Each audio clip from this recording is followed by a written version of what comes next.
Hey, I'm Jake Anderson, and I'm here with my girlfriend, Tawny Gurney, and we're here to talk to you today about effective organizational communication and why we believe it's the most important pillar of any type of relationship or organization. We believe it's the most important pillar because without effective or efficient communication, there's no common ground, there's no objective, and there's no true understanding. And without any of those things, no relationship, let alone any corporation or organization, will ever be able to survive. So without effective communication, it seems as though anything that ever involves two or more people will crumble. The best, most simple way to describe communication and why it's so important is that it's literally a bridge. It's a bridge between a company or any relationship simply surviving and one that's thriving and is doing something really effective. Communication is truly the bridge between these two gaps of any type of industry. Yeah, and I think as I think back on communication, especially within our relationship, one of the most pivotal times was actually when we first got to know each other as friends. We were on a train ride heading from Heidelberg, Germany to where was it? Milan, Italy. And the entire train ride, which was like 16 hours, it was like the longest day ever. But it was a long train ride, and that entire train ride, for some reason, Tawny and I were talking the entire time. And it was really cool. It was really invigorating, and it was an exciting conversation because we got to know each other. We learned all the things we were interested in. We understood like the different values that we had, what our family life was like, what it was like growing up. We became friends. We became close friends from that time. And thinking back on that and adding some organizational twists to it, like that is the most important factor in understanding if you line up with somebody. Whether that's in a company or in a relationship, because you need to understand who the person is, where they come from, what makes them who they are. Help me understand you, help me know where you're coming from, help me learn more about you. Because in order to do that, as soon as I know about him and know what he stands about and know what he's saying, I'm able to get a better understanding of how we match up, how I can serve him, how I can meet him where he's at, and how we can be effective together. Yeah, and not only that, good communication means that there's like low barriers.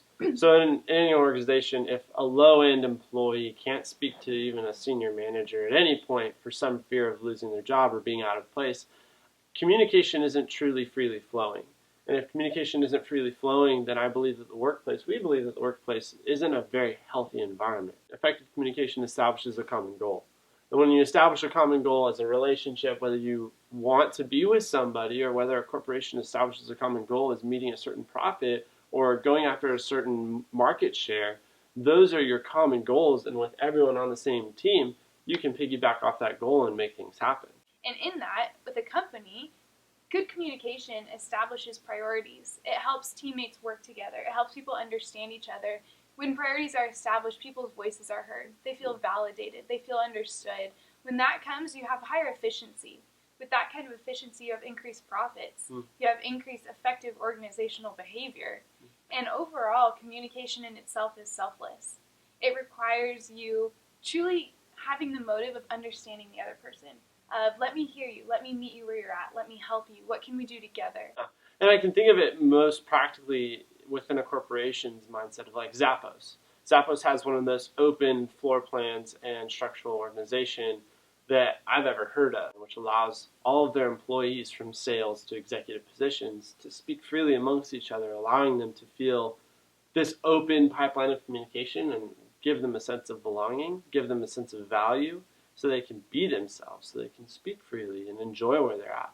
Taking the inverse of maybe someone else who's in a cubicle all day long, whether that's in accounting or some other place, and you do this job where you are isolated the whole time, feeling as though you might not be heard, that you can't speak up or you can't do anything, simply because you literally are physically in a place all by yourself. In the same way that in a relationship, if I feel like I can't speak and I can't say and I'm isolated in my own thoughts, if I can't speak freely with him, then I'm not going to be as effective and I'm not going to communicate with him as well my needs, and I'm not going to be able to meet his as well as I could, as if I could say anything and there could be open lines of communication and understanding. And with that being said, like that's why encoding and decoding messages is so important. And we believe that there are 3 key call to actions in order to have effective communication. Absolutely. And we don't have effective communication down yet. I mean, we've got a long road to go, but we've learned a lot, which is exciting, and we know that there's a lot to be learned from organizations and themselves. But the three things that we think are most important are listening. Listening is the most important thing in communication. If you don't understand what's being said, you have no idea how to respond. Thinking through your literal response and literally what has been said to you allows you to effectively communicate. And the third thing is speak clearly. If you don't set forth a proper objective, then you're wasting your time saying anything. You're also wasting your time writing an email. I mean, all of this translates verbal communication, nonverbal communication. It translates into every sphere of communication. Listening also goes with having like an open mindset and being able to go into something, being able to listen and set my own biases aside. Absolutely. I mean, I can tell when Tani's frustrated with me when her arms are like crossed or her head is down or there's just frustration emanating. And you can feel that. I mean, I'm sure I have the same thing that happens when I'm worked up. It's so important, and it lays the foundation for what you want your goal to be and how effective you're going to be at achieving that.